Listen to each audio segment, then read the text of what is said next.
بہت سی بیماریوں میں پانی نیلے رنگ کی بوتل میں بھر کے تو دھوپ میں رکھ دیا جاتا ہے، جو ہی سورج غروب ہونے لگا اٹھا کے اندر رکھ دیا اندھیرے میں، اور اگلے دن پھر لے جا کے سورج کی شعاؤں میں رکھ دیا اسے۔ وہ ہوتا یہ ہے کہ جب آپ اسے 7 دن تک رکھتے ہیں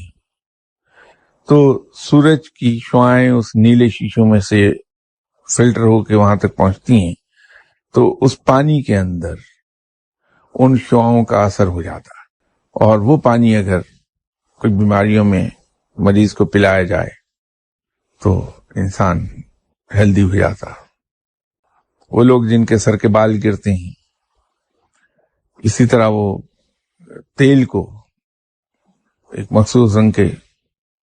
بوتل میں بھر کے تو رکھ دیتے ہیں شعاؤں میں، اور وہ 7 دن تک اسی طرح رکھا جاتا ہے۔ پھر اس کے بعد اس کو ایک اور رنگ کے